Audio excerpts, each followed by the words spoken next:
We know Guru is ultimately the Supreme Lord, Krishna, revealing himself in an infinite variety of forms.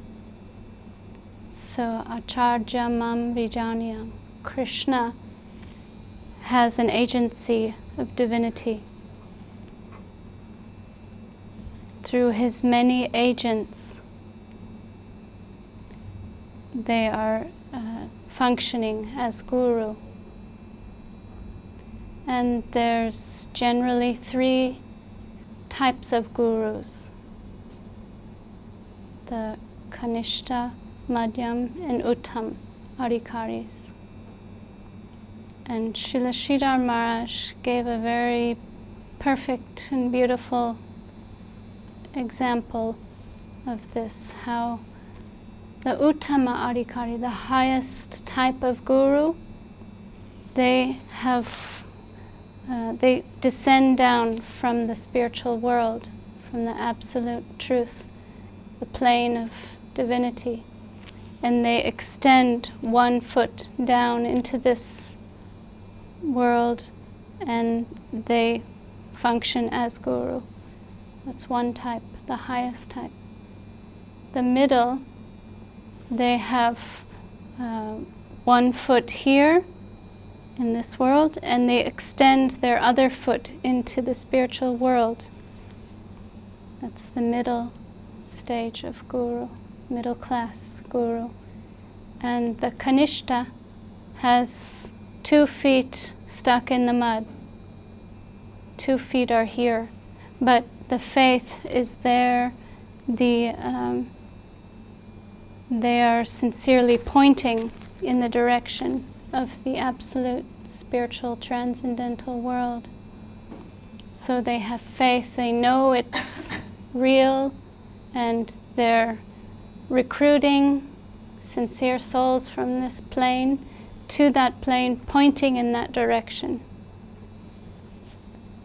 So they all have their value, even the lowest type of Guru.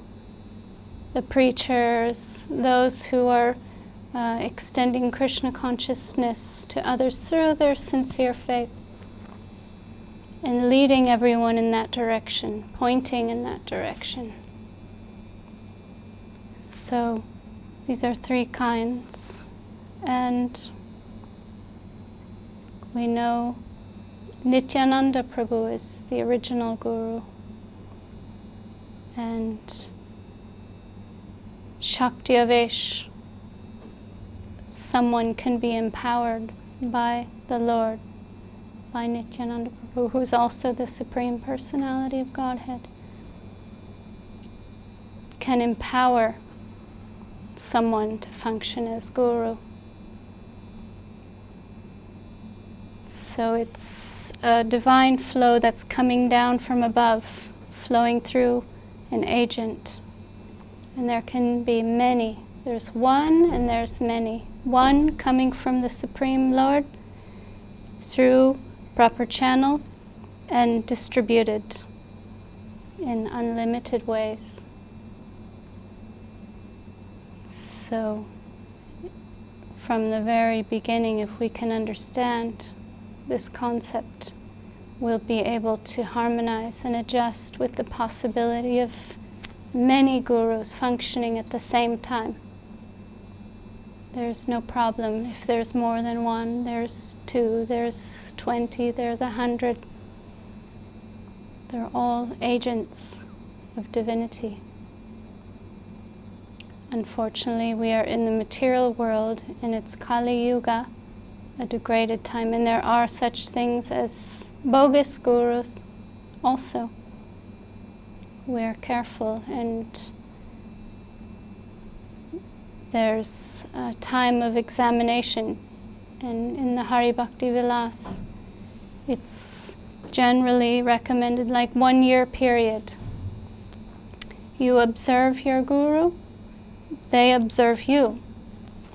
You hear from a plurality and spend some time hearing. That's the first and foremost important process. You hear. And when something touches your heart, when you feel some faith, some inspiration, like you're being connected, it's a heart-flowing process. So that must be encouraged and nurtured, and that's the process. You listen, and where you feel inspiration, where you feel your appreciation for spiritual life and encouragement in devotional practice, where you're getting some nourishment, in that direction you must proceed, following your heart. Your inner guide, your inner self will tell you, yes, I feel my Guru is here. And at that time, your Guru may accept you.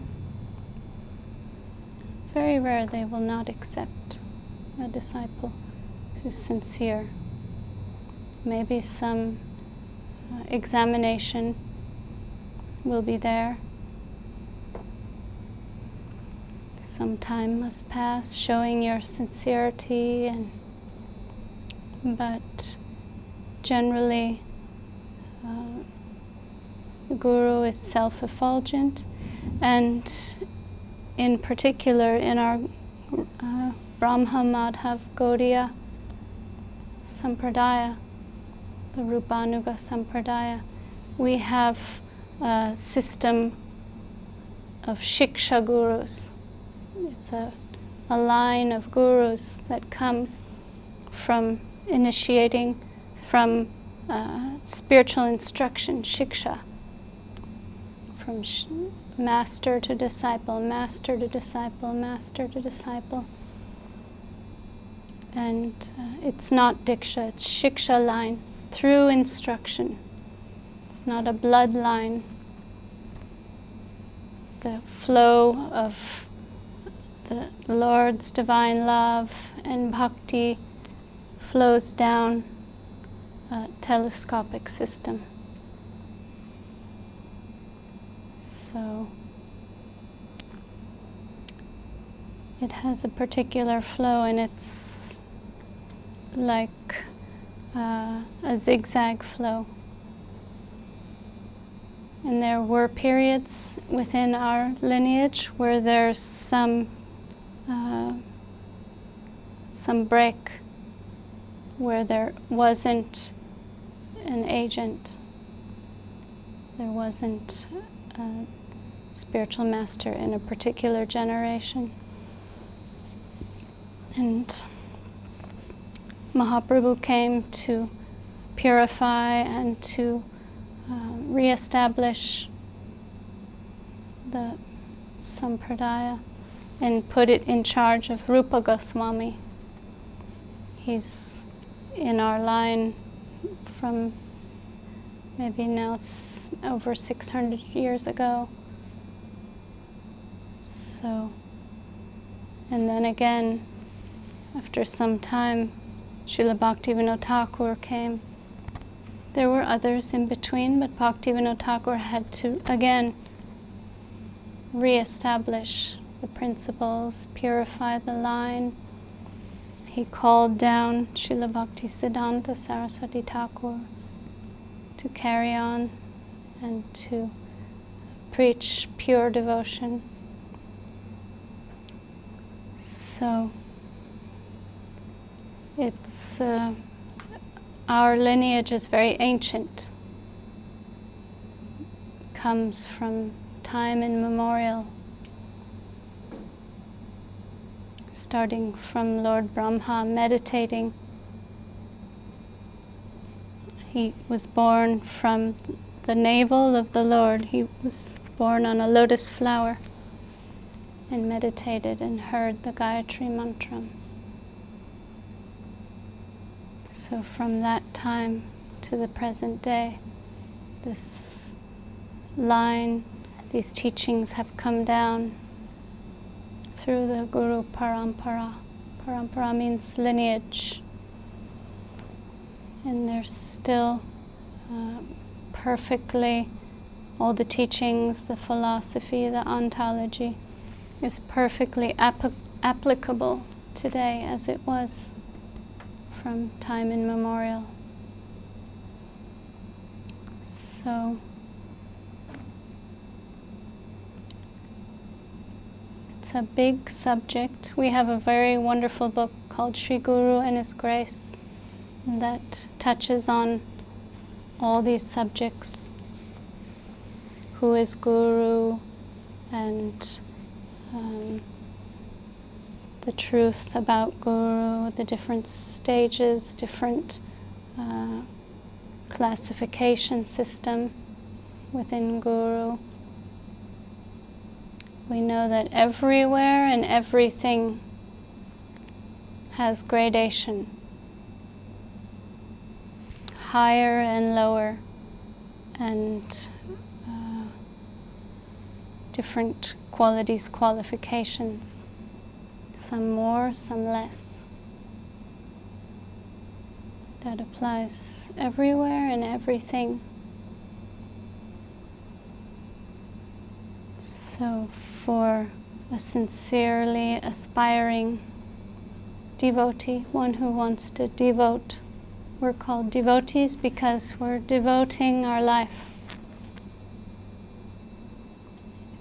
If someone sincerely wants to come into connection with Krishna consciousness, absolute truth, spiritual life, then at a certain point they will realize they need the help of a teacher, a spiritual master. So we approach a bona fide spiritual master, someone who's authentic, authorized, is well versed in the revealed scriptures, who is preaching by example. It's the meaning of acharya. They practice what they're preaching and showing by example, teaching by example. And if we're fortunate, if some good fortune is in our background, Sukriti it is called, that will bring us in touch with an authentic source, with a bona fide agent. So when we're new to the line and we're interested, the first thing we should do is just listen. We hear and we study, we read the books, meet the spiritually minded devotees, associate with devotees, and begin your spiritual life in that way. And your heart will tell you, will reciprocate and confirm for you where you should take shelter.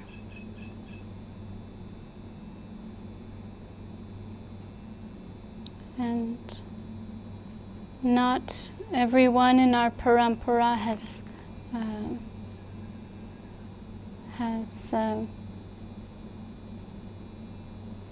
or shall I say, it's uncharacteristic within our line that someone will be appointed as a acharya, as a guru.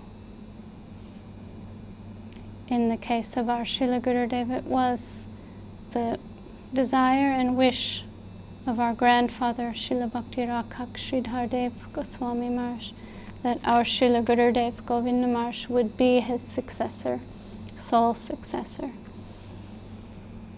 And that was an extraordinary event, and you don't see so much of that in our lineage, because we have an instructing spiritual master lineage, a shiksha line. So there must be some recognition from higher source if one is to initiate, to be a guru, be an acharya. And on another stage, on a more developed stage, when one is more advanced spiritually, they can see guru anywhere and everywhere. That's not for the neophytes, for the new, underdeveloped, unevolved devotees. That's a more intermediate stage. They can see guru in the animals, in the elements, the sun, sounds. They can perceive the Lord behind everything, teaching them and helping them and carrying them towards reality.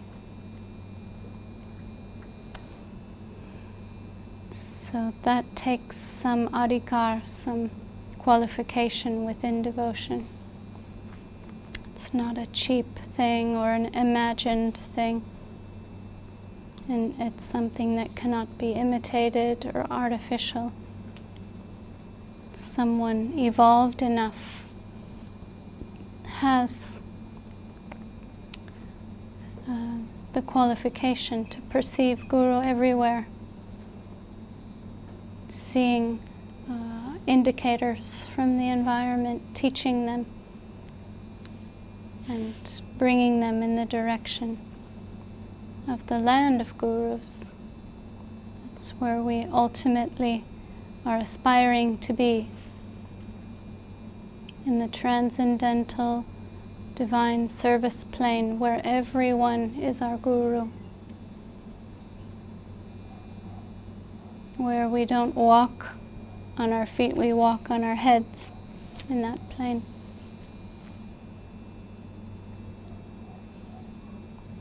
That's not to be taken literally, but figuratively. We are so respectful of that plane, which is divine and transcendental, that we walk with the mentality of not putting our feet on the grass, on the earth, understanding the divine nature of that plane. But that's the land of gurus. Everyone will help and teach us to serve Krishna in that plane. So much flexibility is required from us as practitioners, where we can accommodate such an infinite divine conception and understand the nature of the Absolute. We're dealing with the infinite plane of possibilities. We are in the finite position. We're tiny sparks of Jiva Shakti. We are conditioned souls, but eternal. And we have a place, we have a home, eternal, transcendental, and it's more real than anything here. We will, as we make progress, begin to understand we're entering into reality and doing away with illusion. So we're aspiring for a tangible service connection in the reality, the beautiful. within the absolute spiritual plane, and doing away with our mundane, misconceived, mortal existence. And a guru is required for that. It's a complete transformation of consciousness that we cannot achieve on our own. We need empowerment, we need mercy and blessings and grace to be able to approach that plane of divinity. So, just like anything, we want to become qualified in any field. We need a teacher. We need a guru. So same with spiritual life, and especially with spiritual life, because it's something that's beyond us. It's real, more real than anything else, but we are under the influence of Mahamaya, illusion. So our consciousness is underdeveloped and we don't know about it. It's something that must be descended down and extended to us by grace. In one sense, it's our birthright that it's within us. It needs to be unearthed, uncovered, developed. We need to get in touch with it. But at the same time, we cannot demand. We cannot fight for this, because it's a matter of grace. It will only descend to us if that higher plane wishes to reveal itself to us. So we're always trying to make ourselves into proper receivers of that mercy. And that requires a humble attitude, a submissive attitude, never any kind of threat or protest. We cannot demand this to reveal to us. So we're busy preparing ourselves to be proper disciples and to be proper receptacles of mercy and grace, and trying to develop the necessary qualities and qualifications, like being humble, tolerant, giving honor to others, and not demanding honor for our own self. This temperament, these three qualities specifically, given by Mahaprabhu Chaitanya Dev, they're the key to success. If we can genuinely be humble and tolerant and respectful to others, that's the perfect mentality to be in to receive spiritual enlightenment. So we're following all the teachings and the practices and principles that are favorable for cultivating this. And we know it is rarely achieved, but it's the hidden treasure of life and the greatest gift from God. So we want to try for the best thing, spend our lives for the greatest thing, not anything less.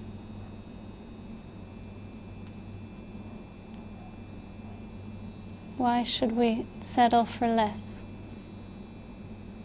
We want the truth and the whole truth.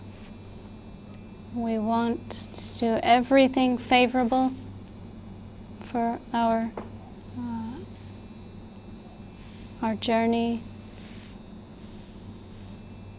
for our spiritual development. Anything unfavorable, we reject that. Anything that's going to push us down and discourage us, we leave that, we reject it, considering it unfavorable for spiritual life. And we have confidence. The Lord is there, He'll protect us, and surrender and humility. We have a surrendered mood that we need grace from above. We need to give up our false identification, false ego, and exploiting tendency, and just be dependent on mercy from above.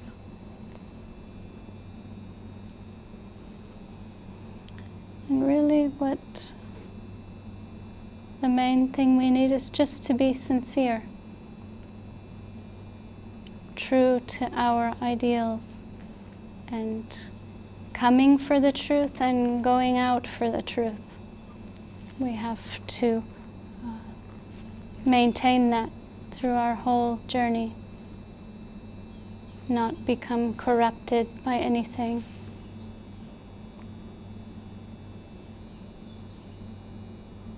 So we know spiritual life is likened to a razor's edge. It's sharp, and we may find obstacles on the way because we're trying for something so precious. We carefully proceed. And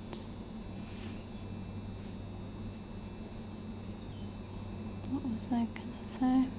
One thought.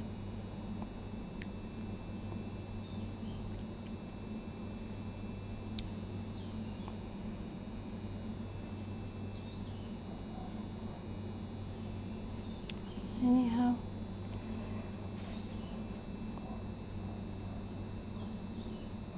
the grace of Guru can give us everything, and there's so many gurus. First, we hear from them all, and learn from them, inquire submissively.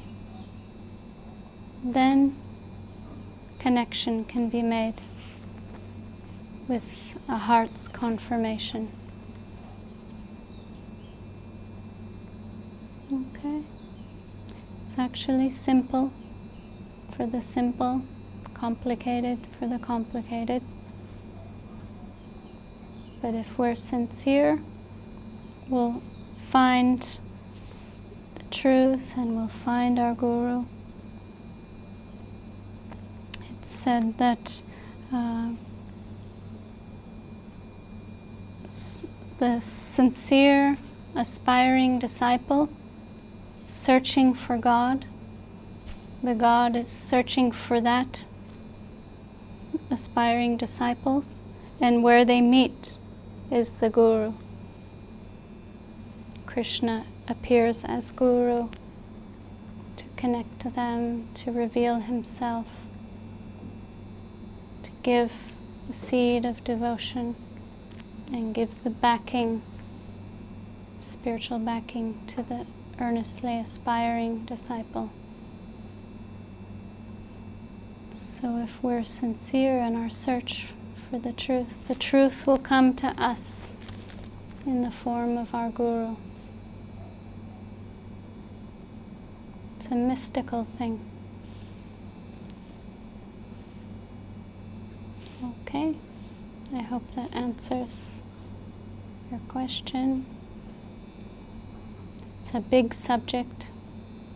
There's so much literature about it, and specifically Sri Guru and His Grace.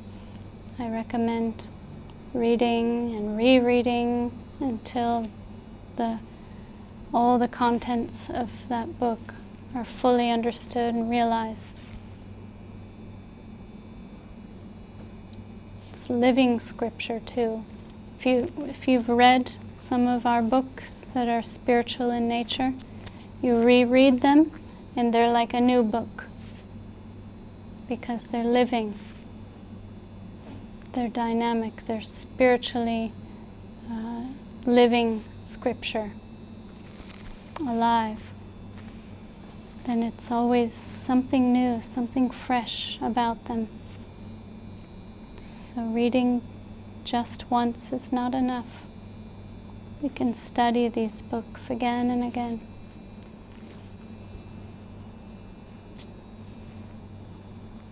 Okay.